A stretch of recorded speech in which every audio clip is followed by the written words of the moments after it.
G'day Guardians, it's Matt here, and today I'm going to be showing you how to get the Handle with Care Triumph found within the Vow of the Disciple section in your Witch Queen Triumphs, or you can also see that it's one of the requirements for the Disciple Slayer seal.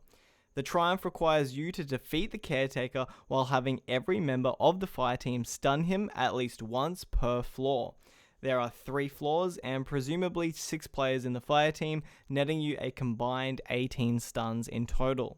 Caretaker is the second encounter in the Vow of the Disciple raid, and this Triumph does require some quick movement and some good communication. Even though the raid is only a few days old at this point, most fire teams have been adopting the strategy of 2 people to stun the Caretaker, 2 people to run the symbols and shoot the pole, and usually the other 2 people to help add clear and just be flexible throughout the encounter. Therefore, this challenge can throw a bit of a spanner in the works if you're not very coordinated. Don't fret too much about having certain weapons or supers for this to be achievable. We managed to do this after a few attempts while we were also going for the Triumph for doing all solar and an all warlock run as well. So there's little to no thought required outside of just having some decent damage weapons for the DPS phases. To actually stun the Caretaker, it requires someone to get the gaze buff, which is from getting close to him and having the Caretaker look at you. Once he's done that, you'll have the buff which allows you to shoot his face. Once you shoot his face, he'll bend over a little bit and there'll be an exposed part on his back that you'll need to shoot. For this Triumph, each player only has to shoot the back part. They don't need to get the gaze buff and they don't need to shoot his head either. So, to get this Triumph done, you'll still want 2 people to be in charge of stunning the Caretaker, 2 people dealing with all of the adds, and 2 people running the symbols and shooting the pole.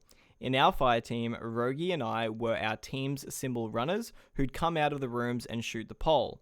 The easiest way that we found to do this Triumph was making sure that Roguey and I were getting our Caretaker stuns the first and second time on each floor, getting it completely out of the way so that we could focus on the symbols and shooting the pole.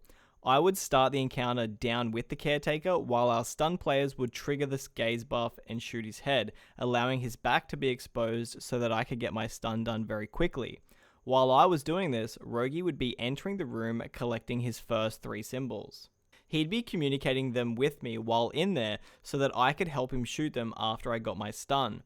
Afterwards, I'd go inside for the second set of the 3 symbols and he'd head on down to get his stun done.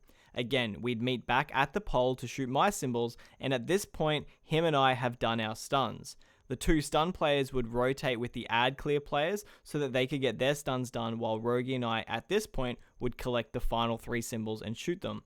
Once we'd done our 3 sets of symbols, we'd just sit outside near the pole and help out with add clearing. If done properly, the 2 players on the stun team will get theirs last, and the Caretaker will make his way up to the pole. It requires the stun team to be playing perfectly with very little room for error. The 2 symbol players and the 2 add clear players are relying very heavily on the 2 stun players to be communicating the gaze buff and shooting the Caretaker's head whenever they can. The timing can be tight if stuns aren't happening on cooldown, but with a few practice goes, it becomes almost second nature. The only thing that can really ruin your Triumph here is poor timing and communication, and obviously just dying too many times. After each fire team member has stunned and all 3 rounds of symbols has been shot, it's DPS time. I wish I could offer more advice, but it's honestly just the same process for each floor. Have 1 symbol runner get the very first stun while the other symbol runner is in the room. Make sure that the first 3 symbols are shot correctly. This is where communication is key. If needed, also call over an add clearing player to assist with shooting the pole so that there's no problems with activating your symbols. With 1 set of symbols done, the symbol runner who did the very first room should now be heading down to get their stun done, while the other symbol runner who got their stun first should now be running around the room collecting the second set of symbols. Again, communicate with an add clearing player to open the door and assist with shooting the symbols if the other symbol runner is still getting their stun done. If timed perfectly though, the other symbol runner should be back and should be able to return in for the 3rd set of symbols. And if that was a little bit hard to keep up with, because I think I've said the word symbol about 100 times now, that symbol runner who did the first set of symbols would now be the one heading into the room for the 3rd set.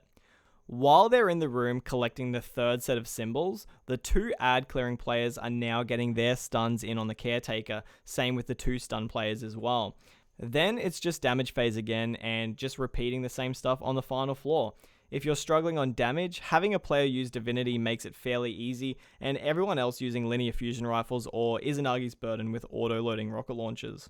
But that's everything from me, guys. Hopefully that's helped you get one step closer to the extremely cool Disciple Slayer title. It's definitely a fun little challenge to spice up the encounter just enough to still keep it fun. But as always, take it easy, Guardians.